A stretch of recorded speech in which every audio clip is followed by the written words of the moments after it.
요건 한 몇 분 정도만 좀 대답을 좀 해주셨으면 좋겠는데 문재인 대통령이 남북 정상회담 전에 이런 얘기를 했습니다. 디테일의 악마를 넘어가는 게 참 큰 과제다라고 말씀을 했는데 향후에 남북 간의 논의 과정에서 등장할 수 있는 디테일의 악마는 과연 무엇이 있을까? 지금 주한미군 문제를 잠깐 얘기가 꺼냈는데도 진짜 초민감 사안처럼 반응이 나타나거든요. 뭐 이런 것처럼 남북 논의 과정에서 굉장히 민감하게 어떤 반응이 보일 디테일의 악마는 과연 무엇이 있을까? 몇 분만 대답을 좀 들어봤으면 좋겠는데 먼저 영상을 좀 보고 돌아오도록 하겠습니다. 지금 북한은 국제사회의 완전한 비핵화의 의지를 표명하고 있습니다. 또한 우리에게 적극적인 대화 의지를 보여주고 있습니다. 북미 간에도 서로 적극적인 대화 의지 속에서 정상회담을 준비하고 있고 회담의 성공을 위해 좋은 분위기를 만들려는 성의를 서로에게 보여주고 있습니다. 남북 정상회담을 통해서 우리는 한반도 비핵화와 항구적 평화체제 구축, 지속 가능한 남북관계 발전의 길을 여는 확고한 이정표를 만들어야 합니다. 북미 정상회담의 성공을 이끌어내는 길잡이가 되어야 합니다. 65년 동안 끌어온 정전체제를 끝내고 종전선언을 거쳐 평화협정의 체결로 나아가야 합니다. 남북 간에 앞으로 여러 가지 논의가 이루어질 텐데 그 과정에서 나타날 수 있는 디테일의 악마는 과연 어떤 것들이 있을까요? 좀 추정을 해 주시라고 질문을 좀 드렸습니다. 자, 김광록 부장께서는 어떻게 추정하십니까? 이번에 판문점 선언은 좀 거시적으로 총괄적으로 좋은 합의를 이끌어냈습니다.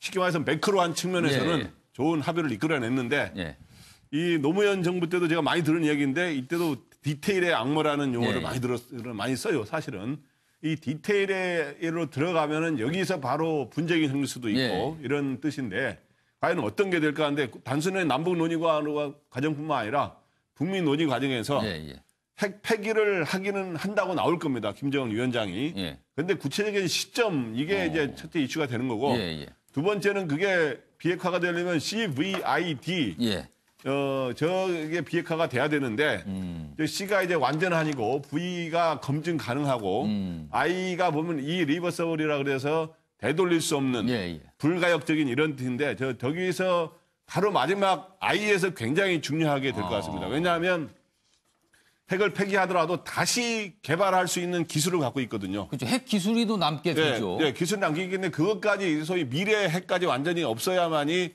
이제 남북한이 완전히 핵이 없이 완전한 진짜 한반도 비핵화가 되는 건데 저렇게 하려면 어떻게 해야 되느냐 하면 핵 폐기를 하기 뿐만 아니라 핵 시설을 해체한 뒤에 심지어 기술 인력까지 관리해야 돼요.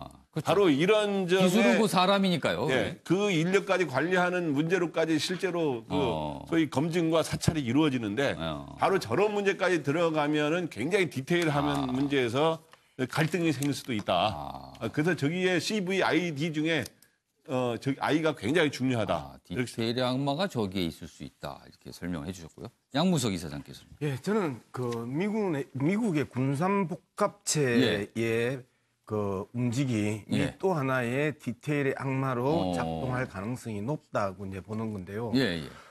지금 쓰신 게 뭡니까, 이거는? 조금 이따가 설명을 할게요. 그 트럼프 대통령이 집권한 이후에 김정은하고 트럼프하고 그 아주 격렬하게 말싸움을 했던 게 지난해였잖아요.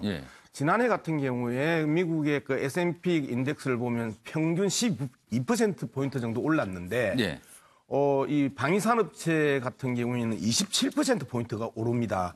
즉, 그 한반도의 전쟁 위기가 이 높아지면 높아질수록 고조되면 고조될수록 미국의 방산업체의 주가는 엄청나게 뛰어 올랐습니다.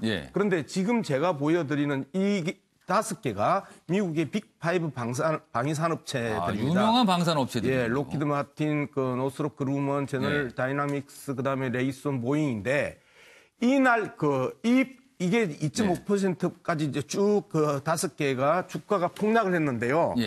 언제냐 하면 남북 정상회담 직후에 미국 이 주식시장에서 당일날 저렇게 이 주가 손실이 1조 200억 원 우리 돈으로 하루 만에 방산업체가 저렇게 주가 손실을 미국 봅니다. 기업 그 주가까지 좀 눈여겨보셨군요. 저게 무슨 이야기냐면 미국의 방산업체는 한반도의 전쟁 위기가 고조되면 고조될수록 주가가 올라간다. 즉 한국은 남한은 미국의 큰 무기 구매 처입니다.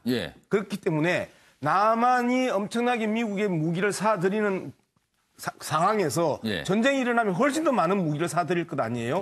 그렇기 때문에 미국 방산업체 입장에 있어서는 한반도의 평화를 바라지 않겠죠. 위기가 고조되면 고조될수록 좋아하겠죠. 그리고 우리나라에도 위기가 고조되면 고조될수록 먹고 사는 이 집단들이 있죠. 보수 언론의 몇몇들, 그다음에 보수 정치인 몇몇들은 한반도의 전쟁 위기가 위협 지속되면 될수록 자신의 존재 이유가 있는데 한반도의 평화가 오면 자신의 존재 이유가 사그라들거나 상업적 언론들이 망칠 수가 있단 말이에요. 이러한 전쟁으로 먹고 사는 그룹들 그리고 전쟁 위기로 존재하는 그룹들이 존재하기 때문에 남북과 그다음에 이 한반도 평화는 상당 부분에 언제든지 또 이 위기들이 올 수밖에 없다. 이러한 것들까지 차분히 다 챙기면서 가야 되기 때문에 이게 아차하면 디테일의 악마로서의 미국과 한국의 전쟁을 통해서 먹고 사는 사람들의 이 작당들이 언제든지 침투할 수 있다는 측면에서 디테일의 악마는 여기가 가장 심각하다고 저는 보는 거죠. 미국의 방산복합체까지 설명을 해 주셨습니다. 차명진 전 의원님. 저는 지금까지 있었던 북한 핵 폐기의 25년의 노력이 산통이 깨진 요인들을 제가 얘기를 드릴게요. 그 뒤에서부터 얘기하겠습니다. 하나는 서로 간에 오가는 험담. 특히 우리가 기억할 겁니다. 제네바 회담을 깨기 위해서 북한이 뭐라 그러냐면 남한을 불바다로 만들겠다라고 얘기하고 그 당시에 북한을 방문한 미국 특사한테 자기들이 플루토늄과 다 별도로 우라늄으로 핵 개발을 하고 있다는 이실직고를 했어요. 그 역사의 다 아이러니인데 지금 그 사람들은 많이 기억을 못합니다. 그러니까 그러니까 이 험담은 상당히 개성된 험담이었다 이런 생각이 들어요. 그 다음에 두 번째는 이거는 뭐냐면 백색가루 아시죠? 이것도 이제 소위 말하면 이 당시에 이 카터가 아마 지원을 해가지고 핵 위기가 어떤 잠깐 가라앉았는데 바로 거기서 뭐가 생겼냐면 북한이 이 백색가루하고 달러를 위조해가지고 밀무역을 하는 게 발각이 됐어요. 과거 얘기는 좀 그만하셔도 되고 지금 디테일의 악마를 좀 설명해 주세요. 바로 이런 것들이 저는 이제 앞으로 드러날 거다. 그러니까 지금은 그냥 어떤 걸 지금 가장 디테일의 악마를 꼽으신 거예요? 그다음에 이제 지금 얘기할게요.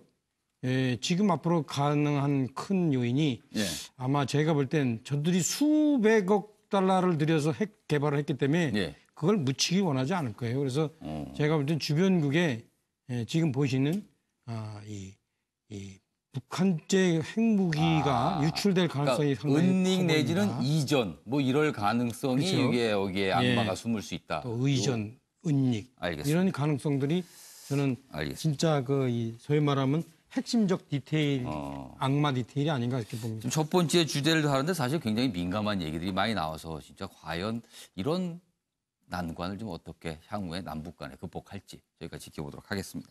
다음 주제로 갈 텐데요. 트럼프 미국 대통령 노벨상이라는 소리를 들어설까요? 아니면 극적 효과나 흥행을 중시하는 성격 때문일까요? 판문점에 확실히 마음이 꽂힌 듯합니다. 그런데 혹시 김정은 북한 위원장을 만났을 때 돌출 의제를